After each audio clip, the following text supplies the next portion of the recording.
네, 잘 보이시지요? 예, 잘 보입니다. 네, 그러면은 시작하겠습니다. 네, 안녕하세요. 반갑습니다. 저는 이제 현재 우리 자산관리학부의 겸임교수로 있는 장미정 교수입니다. 우리 이제 수업을 듣고 계시는 분들도 제가 공지를 했기 때문에 아마 어디선가 보고 계시지 않을까라고 생각을 하고 있습니다. 우리 이제 또 김상곤 교수님께서 수업하시는 그 이제 교과목의 학우님들도 이제 많이 계시는 걸로 알고 있습니다.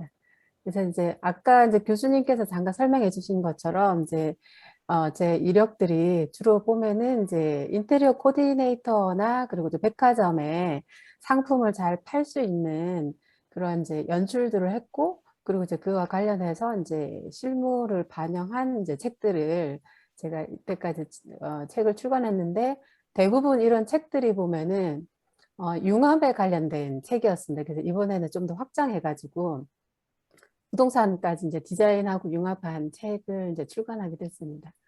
그래서 이제 이번 이제 오늘 이제 그 주된 컨텐츠는 이제 왜 우리가 부동산과 디자인을 융합해야 될까라는 것과, 그리고 이제 부동산을 이제 좀 다른 시각으로 바라봐야 될 것 같다. 그리고 이제 부동산을 전략적으로 접근하는 방법과, 그리고 새롭게 뜨고 있는 이제 홈스테이지 전문가에 대해서 간단하게 이제 소개하는 걸로 해서 이제 마무리 지으려고 합니다. 이제 먼저 이제 대부분 사람들이 부동산에다가 왜 디자인을 융합해야 될까라고 이제 궁금증을 가지는데, 이제 이 그 이미지는 제가 박사 학위 논문을 받을 때 맨 마지막 페이지에 있는 것입니다. 제 지도 교수님이 회화를 전공하셨고, 그리고 이제 공간 디자인 쪽으로 이제 전공을 하셨는데, 저도 이제 처음에 이 그 논문을 쓰기까지 여기 이제 사진 이 그림에 보면은 좌측 하단에 보면은 여기 사람이 하나 서 있는데, 이 좌측 하단은 이 사람이 이제 접니다. 어, 제가 이제 예전에 90년 후반에 이제 그 건축학과를 다니면서 이제 제가 건축을 전공할 때는 그것만 열심히 잘하면 되는 그런 세대였습니다. 그래서 이제 저는 이제 학교 다닐 때 건축 뭐 구조라든지 적산이라든지 그리고 건축 계획 이런 것들도 다 배웠었는데, 막상 1학년 때부터 4학년 때까지 거의 학교랑 도서관, 집 이렇게 있었던 것 같아요. 그래서 그렇게 열심히 다녔는데 마지막 이제 4학년 초가 됐을 때 과연 내가 이 분야에서 잘할 수 있을까? 제가 1학년 때는 그 동대문에 DDP를 디자인한 자하 하디드를 보면서 나도 저렇게 세계적인 여류 건축가가 돼야 되겠다라 생각하고 정말 열심히 공부를 하고 공모전에도 이제 나가서 상도 받고 했는데, 막상 이제 대학교 4학년이 됐을 무렵에는 내가 이제 졸업하려고 하실 때는 이제 뭐 세계적인 여류 건축가도 그 사람밖에 없었고, 지금도 그렇지만. 그래서 이게 어떤 사회적인 문제일까? 아니면은 내가 진짜 하고 싶었던 게 이거일까라는 생각을 되게 많이 했었습니다. 그리고 나서 너무 고민이 돼가지고 4학년 첫 학기 때 학교를 휴학했었습니다. 그래가지고 한 2년을 휴학했는데, 2년 휴학하고 이제 학교를 복학하고 나니까 친구들이 어디 군대 갔다 왔냐고 다들 그렇게 얘기를 하더라고요. 근데 저는 그때 내가 진짜 하고 싶은 것들을 찾아봐야 되겠다라고 생각하고, 그때 제가 이제 생각했던 게 내가 좀 더 예쁘고 아름답게 꾸미는 것들에 대해서 좀 이제 고민을 많이 했었고, 그게 이제 내가 진짜 좋아하는 거다 생각해가지고, 어, 그때 이제 알게 된 게 인테리어 코디네이터였고, 그리고 나서 제가 이제 학교로 복학하고 나서 그 뒤로 내가 가야 될 길은 이곳이 아니라 인테리어 코디네이터나 실내 디자인 쪽이다라 생각하고, 그거를 이제 어, 그 이후로는 전공을 이제 그쪽으로 하려고 했었죠. 그래서 이제 그때 당시 지도 교수님한테 제가 저는 앞으로 이제 코디네이터나 실내 디자인 이런 걸 하고 싶습니다 했을 때 지도 교수님이 저한테 했던 말이, 저는 다른 애들은 하얀색 오리인데 저는 노란색 오리 같은 그런 느낌을 받았는데, 쟤는 딴 거 하는 애야라고 얘기를 했었습니다. 근데 그때 그게 좀 뭐지? 조금 약간 충격을 받았었는데, 지금 와서 생각했을 때는 제가 정말 잘했다라고 판단하는 게, 지금 건축하시는 분들도 부동산을 배우게 되고 이런 부동산뿐만이 아니라 다른 이제 디자인적인 것도 많이 하게 되는, 결국은 지금 이 그림에서 보면은 약간 지금 이런 우측에 있는 동그라미처럼 제가 그 이후로 이제 인테리어 코디네이터나 디자인, 실내 디자인을 쭉 하면서 그에 관련돼서 여러 가지 뭐 플라워도 배우게 되고 그다음에 가구 리폼하는 것도 배우고 해서 점점 제 영역을 점점 넓혀 나가서 지금은 제가 이제 여러 가지 세포를 가지게 된 어떻게 보면 융합적 인재가 된 것 같습니다. 그래서 이제 여러분들도 아마 여러 가지 이제 고민들도 많이 하고 계실 수도 있고, 예전에 전공했던 게 지금은 그 전공 하나만으로는 할 수 없는 그런 시대가 됐기 때문에 내 스스로가 융합적인 인재가 돼야 될 거라고 생각을 했습니다. 그래서 조금 정리해 보면은 우리가 이제 1990년대쯤에는 정말 분과 학문이어서 그거 하나만 잘하면 되는, 저 같은 경우는 건축만 잘하면 되는 그런 시대였다면 2000년대 들어오면서 이게 탈영역 시대가 되면서 서로 영역이 없어지는, 그래서 건축하는 사람이 실내 디자인도 하게 되고 또 실내 디자인하는 사람들이 제품 디자인, 뭐 의자도 디자인하고 그 패키지 뭐 이런 쇼핑백도 디자인하게 되고 어떤 경우에는 커피숍의 냅킨까지도 디자인하게 된 그런 영역이 되고 또 예술하는 사람들이 건축이나 인테리어 이렇게 하게 되는 서로의 영역을 조금씩 침범하는 시대가 됐다가 지금은 2010년 전에 이제 융합이라는 단어가 나오면서 2010년 이후부터는 이 융합이라는 게 전 범위에 다 걸쳐서 나타나더니 작년부터는 아예 이 영역을 넘어서서 가상의 공간까지 확장되는 초월의 시대가 온 것 같습니다. 그래서 이제 지금 우리가 현 시점에서 보면은 건축하고 실내 디자인 제품 이런 아트가 다 같이 이제 부동산이라는 커다란 카테고리 안에 다 들어오게 되는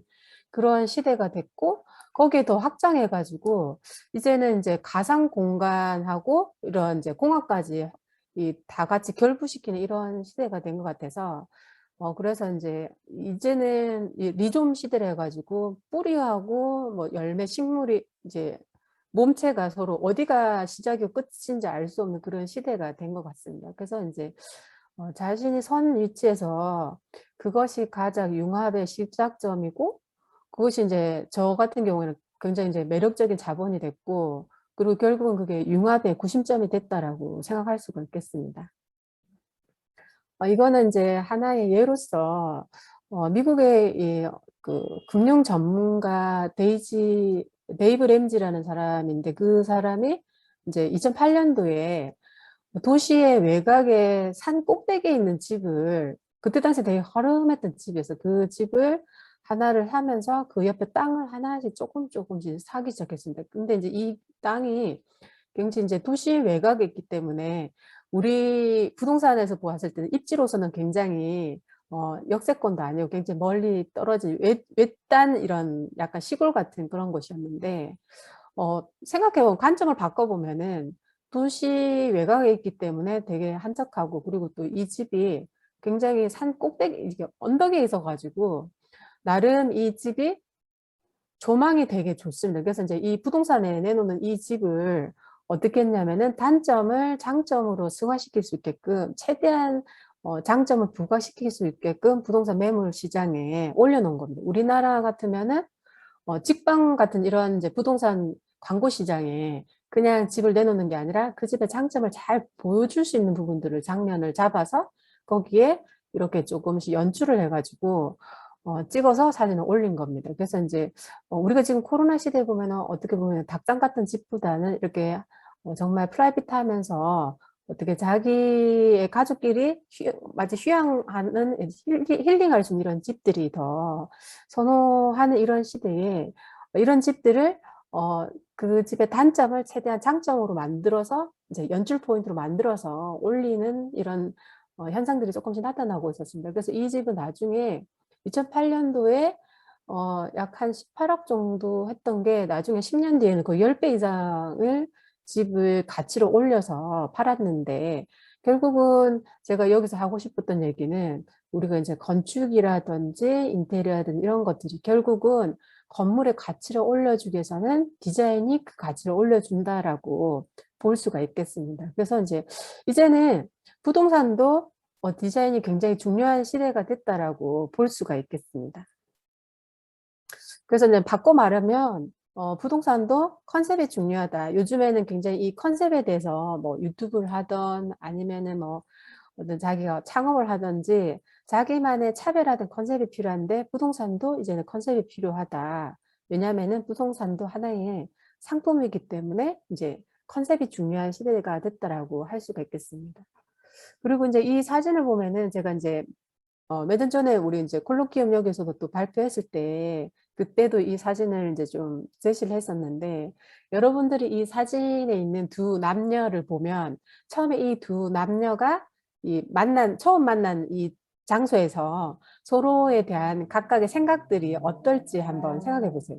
예를 들어서 이제 뭐 외국인 입장이 아니라 우리 입장에서 할 때 이 여자가 봤을 때 저 사람의 외모는 굉장히 멋있을까요? 아니면은 내 생각에는 저 사람 굉장히 막 머리에 털도 막 머리도 막 부스스하고 그리고 막 수염도 많고 해서 왠지 좀 이미지가 별로야 이런 생각들도 하고 있을 것입니다. 그래서 우리가 어떤 사람을 만나거나 어떤 장소를 가거나 했을 때 그 첫인상이 한번 이제 안 좋게 인식이 되면 그거를 바꾸려면은 한 40번을 만나야 되지만은 그거를 바꿀 수가 있답니다. 그래서 이제 마케팅에서는 이것을 초두 효과라고 하는데 우리가 마치 이제 길을 가다가 백화점의 쇼윈도에 있는 어떤 제품을 보고 저거 뭐지 하고 딱 보게 되는 그게 바로 이제 첫인상 효과, 이제 초두 효과라고 하는데 그래서 먼저 들어온 정보가 추후에 알게 된 정보보다 이제 더 강력한 영향을 미친다는 것입니다.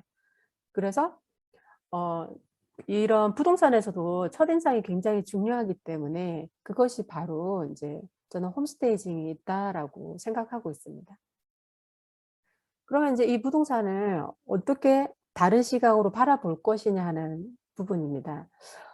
지금 이제 부동산 같은 경우에는 이제 아마 이제 기존에 이제 법학부터 시작해서 그다음에 이제 금융 쪽의 경제학 그리고 이제 세금에 관련된 행정학이 있었고 최근에 이 프롭테크라 해서 공학하고 이제 결부돼서 조금씩 하고 있지만 아직까지 이 부동산에서는 디자인이 결부된 것이 조금 미비한 것 같습니다. 그중에서 특히 비주얼 머천다이징이라고 해서 시각적 판매 촉진 전략들이 아직까지 이제 부동산에서는 조금 미흡하지 않나라고 생각하고 있습니다. 그 중에서 이제 일부 하고 있는 데가 이제 우리가 이제 큰 대기업에서 어떤 이제 아파트를 지었을 때 짓기 전에 이제 모델하우스를 만들어서 고객들한테 우리는 앞으로 고객들한테 이러한 공간을 팔 것입니다. 이러한 공간들을 여러분들이 한번 누려보십시오라는 그런 의미에서 모델하우스를 이제 짓는 경우에 보통 이제 VMD 기법을 활용하고 있습니다. 그리고 이제 앞에서 잠깐 얘기했던 것처럼 우리가 이제 그 백화점의 디스플레이 같은 경우에도 VMD 기법을 굉장히 강력하게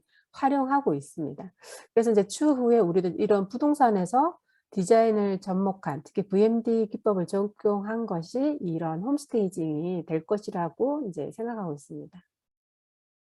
그러면 이제 홈스테이징이 뭐냐라고 물어보면 결국은 이제 집의 자산 가치를 높이기 위해서 여러 방면으로 연출하는 기법입니다. 그래서 이제 저도 일본 가서 이제 홈스테이징을 처음에 배울 때 거기서 하시는 말씀이 홈스테이징은 홈을 하우스로 바꾸는 일입니다라고 했을 때 처음에 저는 홈이나 하우스 같은 개념 아닌가요? 라고 했을 때 여기서 홈은 이제 우리 가족 또는 가정, 가사 마치 이제 우리 집에 식구들의 그런 옛날의 추억이 담겨 있는 그런 공간입니다. 근데 이제 하우스는 이 집을 하나의 상품으로서 그냥 주택의 개념으로 보는 것입니다. 그래서 이제 그 집에 살고 있는 사람이 중요한 것이 아니라 거기에 사러 올 고객의 집으로서 관점이 바뀐다는 것이 가장 큰 특징이었습니다. 저도 인테리어를 오랫동안 했지만 주로 인테리어도 보면은 그 집에 살고 있는 사람에 대해서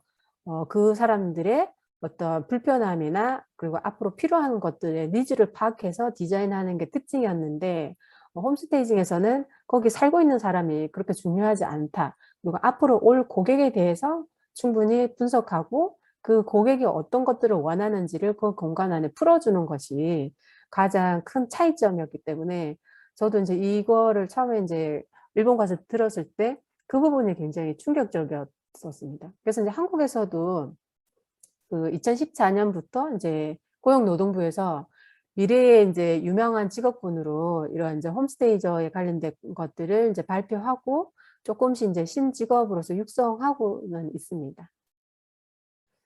그리고 이제 현재 우리나라 부동산을 조금 보면 예전에 이 홈스테이징이 처음에 등장한 모습하고 굉장히 조금 닮아가고 있지 않나라고 저는 판단했습니다. 그래서 제가 이번에 책을 낼 때도 빨리 이걸 내야 되겠다. 그리고 이 책을 통해서 여러 사람들한테 홈스테이징을 좀 홍보를 하고 앞으로 그분들의 자산을 지켜줄, 그게 부동산이겠죠. 그 부동산을 지켜줄 방법이 이 홈스테이징이 되었으면 하는 그런 의미에서 올해는 꼭 이 책을 내야 되겠다고 생각하고 책을 썼었고, 책을 처음에 쓰는 초반에 우리 가을이나 겨울쯤에 이 경기가 어떻게 바뀔지 모르는데 과연 미국처럼 그렇게 닮아갈까라고 생각했는데 점점 책을 마지막 써나간 후반부에 있어서 정말 굉장히 비슷하게 닮아가고 있다라고 생각이 들어서 더더욱 좀 불안하고 무섭고 좀 걱정이 됐었습니다.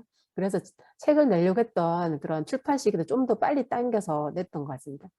이 홈스테이지 같은 경우에는 한 1990년대, 70년대 이때 등장했는데 그때는 그렇게 부각이 안 되다가 위에 그래프에서 보시는 바와 같이 이제 2000년 이제 초반에 이게 확 떠기 시작했는데 이제 미국의 경기도 쭉 어느 정도 쭉 성장하다가 갑자기 확 그 거품이 꺼지게 되는 그런 상황이 나타났는데 처음에 이제 미국에서 경기 부양을 위해서 금리를 좀 낮춰줬습니다. 그러니까 금리를 낮춰주다 보니까 사람들이 대출을 예를 들어서 지금도 우리나라가 뭐 5%, 6%까지 좀 올라가게 하고 있지만 그러다가 이제 우리나라도 한 1%대로 금리가 낮아지니까 대출을 사람들이 막 하기 시작했습니다. 그래서 대출을 하면 제일 먼저 사람들이 이 돈으로 투자를 하기 위해서 주식을 사거나 또는 부동산을 투자를 하기 시작합니다. 한국도 그랬었습니다. 그러다가 미국에서는 이 어느 날 갑자기 이 경기가 갑자기 안 좋아지니까 부동산도 거품이 확 꺼지면서 고점에 샀던 사람들이 집값이 확 떨어지니까 이 집값이 더 떨어지기 위해서 이 집을 빨리 팔아야 되겠다라고 했는데 의외로 안 나갔었습니다. 근데 이제 미국에서는 이제 그 부동산 에이전트, 즉 우리로 따지면 공인중개사였던 분이 집을 한번 꾸며서 좀 부동산 광고 시장에 우리로 따지면 이제 직방이나 다방에 좀 꾸며서 이렇게 사진을 찍어서 딱 올렸는데 다른 집에 비해서 의외로 좀 빨리 팔렸다. 그래서 이제 그때부터 이게 부동산에서 새로운 직업이 되겠구나 하고 굉장히 많이 활성화됐고 지금은 전 세계에 뻗어나가 있습니다. 그래서 우리도 곧 이제 이런 부동산 버블이 꺼지지 않을까라는 그런 예측이 조금씩 이제 되고 있고 그게 이제 불과 한 몇 년 안에 나타나지 않을까라고 조심스럽게 전망을 하고 있습니다. 그러면 우리가 왜 홈스테이징을 알아야 될까라고 했을 때 제가 봤을 때 첫 번째는 이제 인구 감소 문제였고 두 번째는 인구 감소로 인해서 사람보다 집이 더 많아지는 즉 부동산 공급 초과 문제이기 때문에 우리가 홈스테이징을 미리 알아야 된다라고 생각을 하고 있습니다.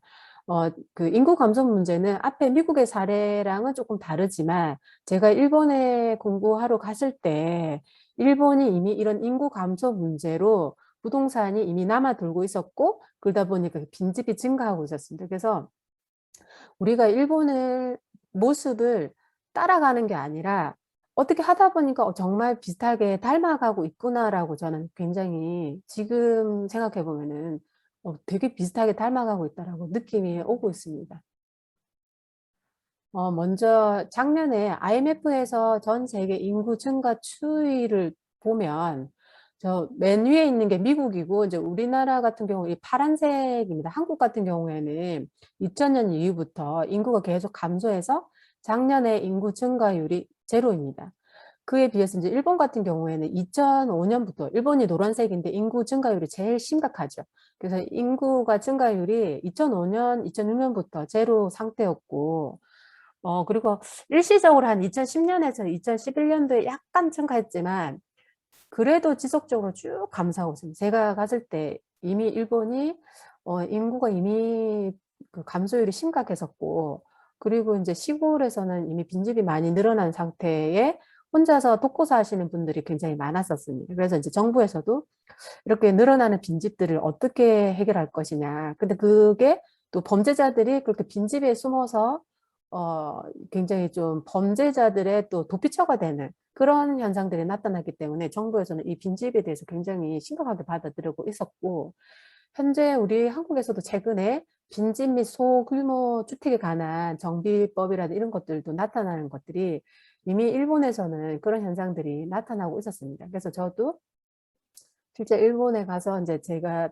눈으로 보고 체험했던 일들이 불과 몇 년 뒤에 한국에서도 똑같이 나타나고 있어서 더더욱 좀 심각해지겠다라고 생각했었고, 그래서 우리가 좀 이런 부분들을 해결하기 위해서 홈스테이징을 미리 알아두면 좋겠다라고 생각했습니다.